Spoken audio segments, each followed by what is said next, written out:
this video, I will talk about the 3 central breakers that were just released in Honor and Profit. They are the Criminals, Alias, Breach, and Passport. Let's get into it, shall we? First, we'll talk about Alias, which is the sentry breaker. Alias has been touted for setting the gold standard for killers all around, and true enough, it is. And it's something that you would expect because killers are the forte of the criminal faction. Alias can be most well compared to Ninja because they have roughly the same install costs, and they both deal with large eyes very well. Because each time you pump the breaker, it costs more than 1 credit, but it gives you a lot of strength.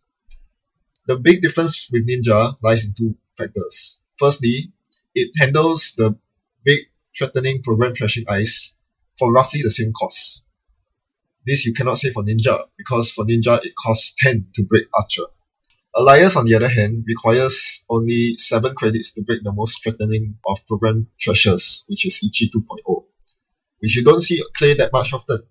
For the most part, Grim, Ichi 1, and Archer are all broken for 6 credits or less, which is very, very important because this means that whoever is running Alias can now deal with this ice that much earlier in the game because they need much fewer credits.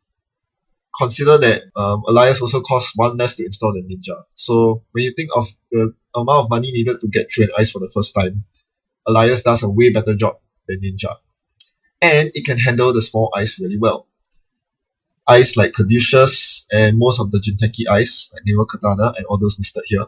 Ninja would have to pump the strength before breaking it, and pumping the strength costs 3. So it's very inequitable to use Ninja. But with Alias, you are able to break everything for roughly the same price.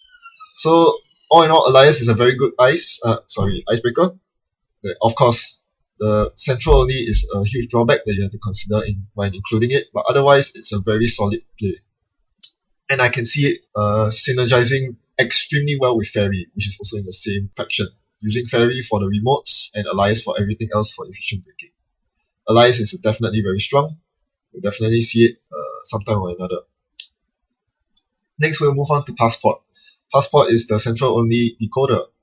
It has the same efficiency as Guardian Blade in the sense that it starts at 2 strength and it costs 2 credits to pump up 2 strength. Whereas Guardian Blade costs 1 credit to pump up 1 strength. So subtle difference there. And it also costs 1 credit to break the subroutine. But we don't really compare it to Guardian Blade. Why? Because of the 1 install cost. Having such a cheap install cost means that we should compare it instead to Zoo Keymaster, which is what most Andromedas run nowadays, before Honor and Profit came out. Now with Passport, things really change because the cost of breaking through a code gate is highly reduced now that Passport is out in the card pool. And moreover, using Passport to repeatedly bash through a server is not that expensive compared to Zoo Keymaster, which always starts off at 1 strength and requires you to pump it up every single time. The cost adds up over time. But for Passport, it's not much of a problem. Once again, the problem boils down to it being the central only breaker, which means that it cannot deal with some nasty ice in the remote. Nasty ice such as Tollbooth, Inazuma, RSVP.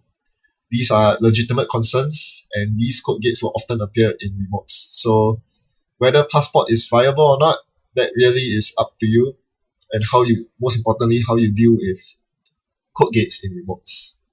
But otherwise, Passport is a very solid icebreaker that is comparable or even better than Guardian Blade and Zoo Keymaster.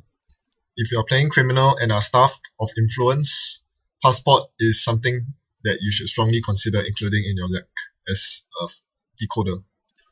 Now, we'll move on to the factors. For Central Only factor, we have Breach. And on the forums, it's been touted as the worst central breaker of the 3.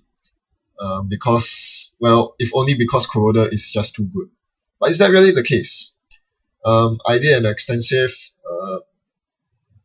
mathematical analysis of Corroder versus Breach, and here are the results.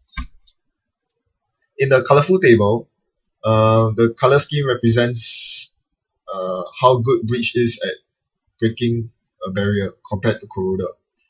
The more red it is, the better corroder is. The more green it is, the better breach is. Going down the table, we have barriers of increasing strength from 0 to 10. And going across the table, we have number of subroutines from 1 to 4. As you can see, there's actually a huge patch of green, like light yellow and green, which means that for a huge region, breach is actually better than corroder. But however, the problem is that this only applies to big ice. Heimdalls, your Hadrians, your curtain wall, and of course Wotan, the biggest of all barriers. There are two problems with this. Firstly, no one plays these big ice. Or not say no one, but very few people play this ice. And why? Because in the same faction as Breach, there is this card called Emergency Shutdown that deals with these big barriers very, very well. Secondly, there's Femme Fatale, also in the same faction. That also deals with big barriers very well. Because in any case, it still costs quite a bit to break through this ice with Breach. Why not use a Femme Fatale to keep it at a flat rate of 3 or 4 instead? Finally, most importantly, the current meta is saturated with small barriers, tiny ones, such as Wraparound, Paper Wall, Ice Wall, Wall of Static. All these small barriers are in the top left of the table, and these are the barriers that are inequitable to break with Breach, which you much rather have corroder for. This is the reason why most people say that Breach is inferior compared to corroder. It's not because that Breach breaks most ice for more credits. In fact, about half of the barrier pool, Breach actually does a better job than corroder. It is the most commonly played ice in the current meta that pose a problem for Breach, and it's the reason why Breach will probably not see much play. So that's for the barriers, and I think that's all for my video. I'll end it here.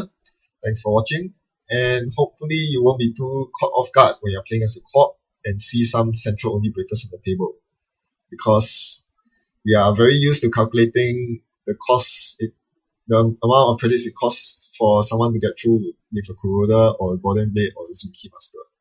Now with these new breakers, many things will change and a lot of calculation will have to be done on the go.